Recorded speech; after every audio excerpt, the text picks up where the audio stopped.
Good morning. તો ફંક્શનમાં આજે તમને કમ્પોઝિટ ફંક્શન, આઈડેન્ટિટી ફંક્શન ને ઇન્વર્સ ફંક્શન એવું સમજાવું છું. તો જો if f a to a and f of x equal to x for all x belongs to a, then f called identity function.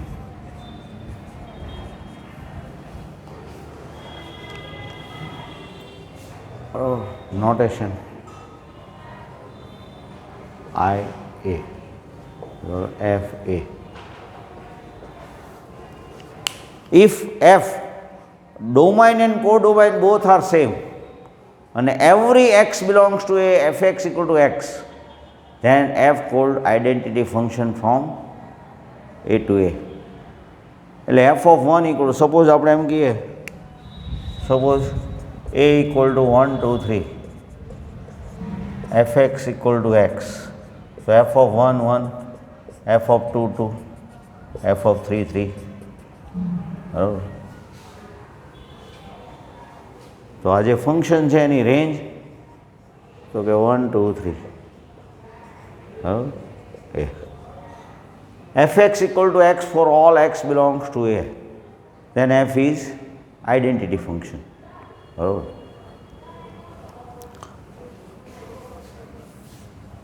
if f is f a to b is 1 1 and onto function. If f is f a to b is 1 1 and onto function and fx equal to y, then x equal to f inverse y. અને આપણે inverse function કહેશું. કોઈ function છે એનું inverse function ક્યારે possible હોય તો એ function 1 1 ને ઓન ટુ હોવું જોઈએ. એફ ઇન્વર્સ માટે ડોમાઇન કોડોમાઇન શું આવશે તો કે એફ ઇન્વર્સ માટે ડોમાઇન બી કોડોમાઇન એ થઈ જાય. અને ઇન્વર્સ ફંક્શન કહેશું.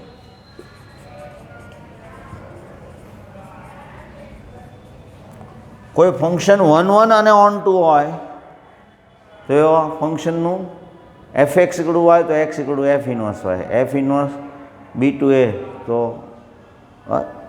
એફ એ ટુ બી તો F inverse B to A. For example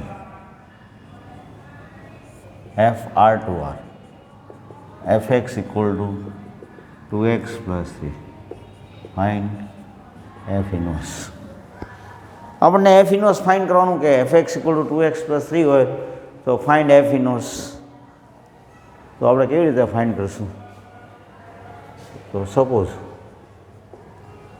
F x equal to 2x plus 3 equal to y એવું સપોઝ કરીએ. તો f x equal to y and 2x plus 3 equal to y, therefore x equal to F inverse Y.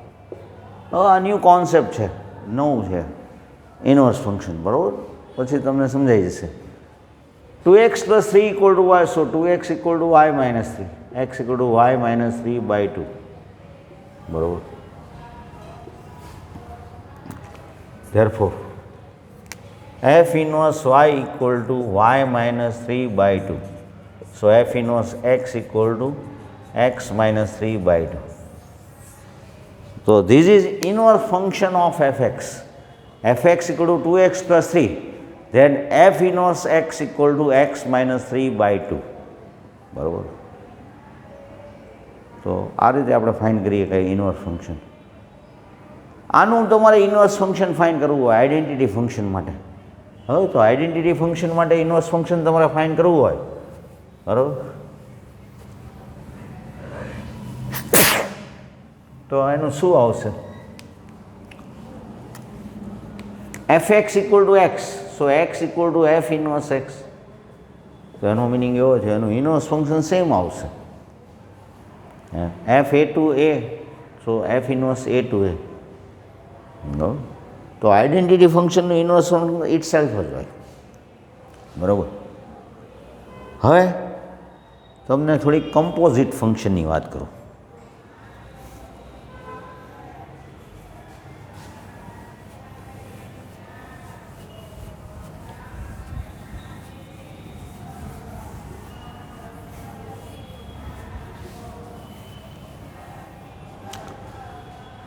F R to R, G R to R, Gx equal to 7x minus 2.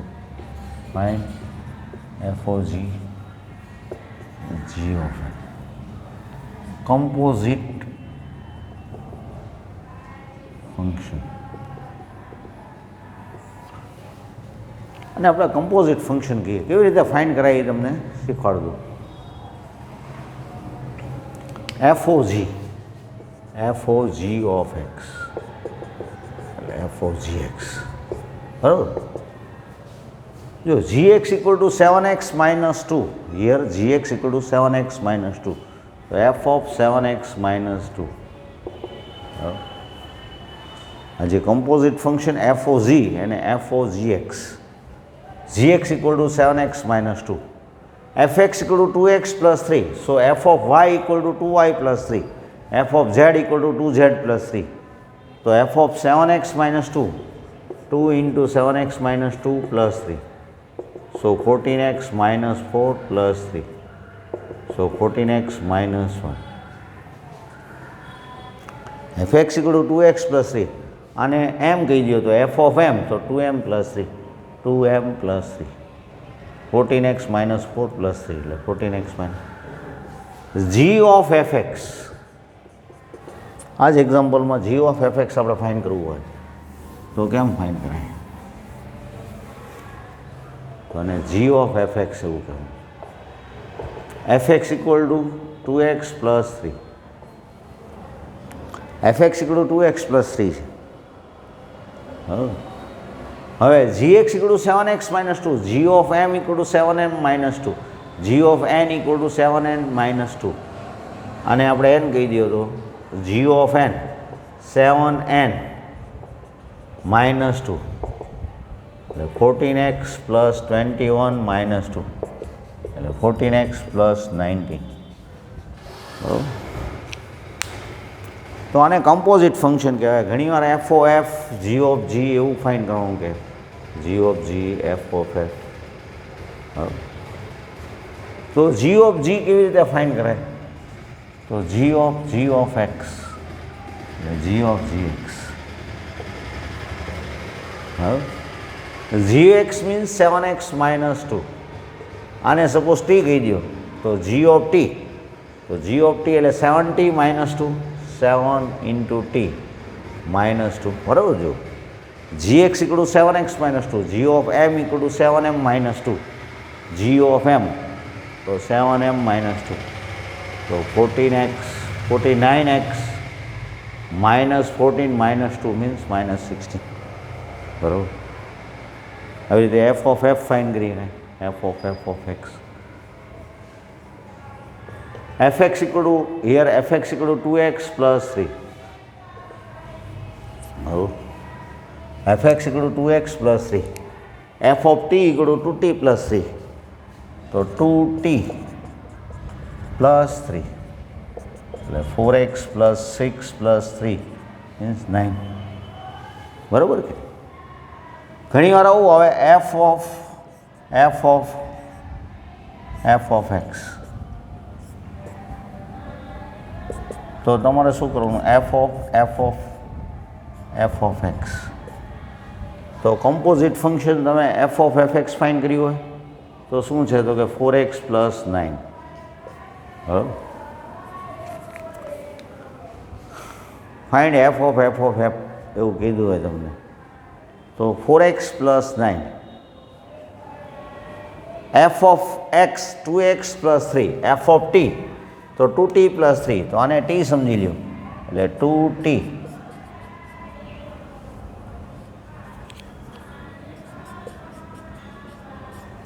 plus 3. એટલે 8x plus 18 plus 3 બરાબર. F of FX આપણે 4x plus 9 fine કર્યું. FX equal to 2x plus 3, તો F of એમ તો 2 into એમ plus 3 બરાબર. તો exercise આપણે હવે તમારે જે સ્ટાર્ટ કરવાની છે એ એક્સરસાઇઝ નંબર 1.3 તમારે સ્ટાર્ટ કરી દેવાનું બરાબર. જેટલા તમારાથી સમ થાય એટલા બરાબર.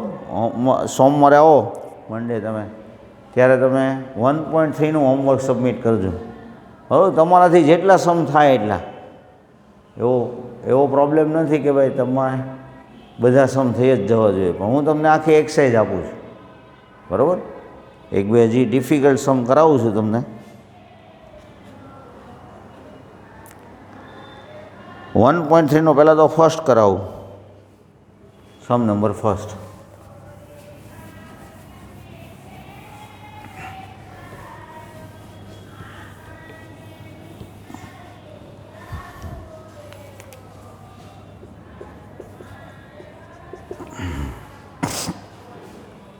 F 134 to 125.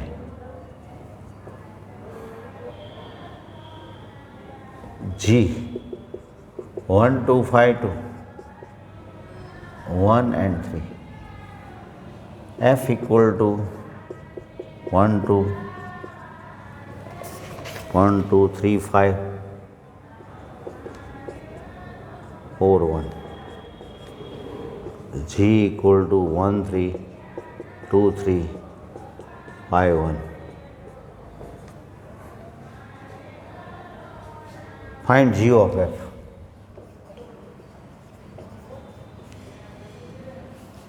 આપણે G of F ફાઇન્ડ કરવાનું હોય તો કેવી રીતે ફાઇન્ડ થાય બરાબર, જોઈ લઈએ આપણે.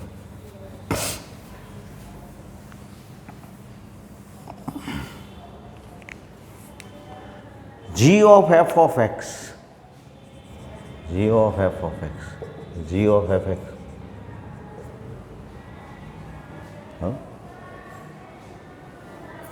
હવે fx શું છે તો fx 1, 3 એનો ડોમાઇન શું છે તો કે 1, 3, 5. તો G of f of 1, f of 1 એટલે શું છે તો કે 2, f of 1 એટલે 2. અને G of 2, G of 2 એટલે શું છે તો કે 3 બરાબર. તો 1 માટે 3 આવ્યું. એવી રીતે તમે એમ કહો કે G of f of, અને આ આપણે જે ફાઇન કર્યું G of f of 1 fine કર્યું બરાબર. એવી રીતે G of f of 3 લઈએ તો G of f of 3. f of 3 માટે શું આપ્યું છે લોકોએ આપણને? f of 3 માટે 5 છે. અને G of 5, G of 5 એટલે 1 છે.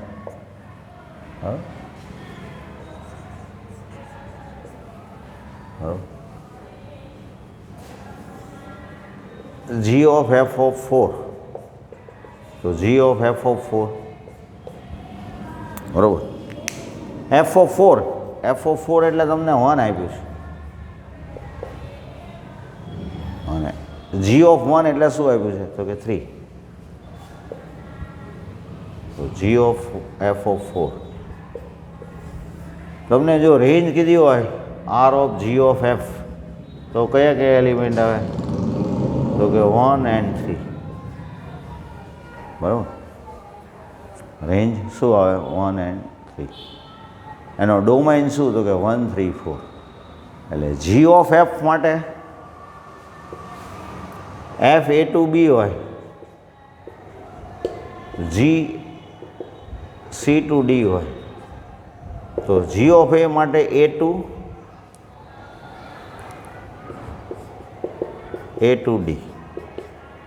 અને ડિફાઇન ક્યારે થાય? If RF is a subset of DG. f ની રેન્જ છે એ G નો જીના ડોમેનનો સબસેટ હોવો જોઈએ. જુઓ એફની આ જે છે એ એની ડેફિનેશન છે. આ એની ડેફિનેશન છે. R f is a subset of DG. એટલે એફનો બરાબર એફની રેન્જ તો રેન્જ 1 to 5 છે. એ જી ફંક્શનના ડોમેનનો સબસેટ હોવો જોઈએ. ડોમેન પોતે હોય તોય ચાલે, તો જ જી ઓફ એફ ડિફાઇન થાય. તો જી ઓફ એફ ડિફાઇન કરવા માટે આર એફ સબસેટ ડીજી હોવું જોઈએ. બરાબર. Range of function F is a subset of domain G. આ ડેફિનેશન તમારે આવતી નથી, પણ એકવાર સમજવી પડે. બરાબર. કમ્પોઝિટ ફંક્શન કેમ ફાઇન્ડ કરાય તો એ તમને મેં સમજાવ્યું. તો એક્સરસાઇઝ 1.3 તમારા હોમવર્કમાં છે. બરાબર. હવે નેક્સ્ટ ડેટ આવશે ત્યારે તમારે 1.1, 1.2, 1.3 કદાચ ચેપ્ટર 1 કમ્પ્લીટ થઈ જાય તો નેક્સ્ટ ફ્રાઈડે આખા ચેપ્ટર 1ની આપણે ટેસ્ટ રાખશું. Okay, thank you.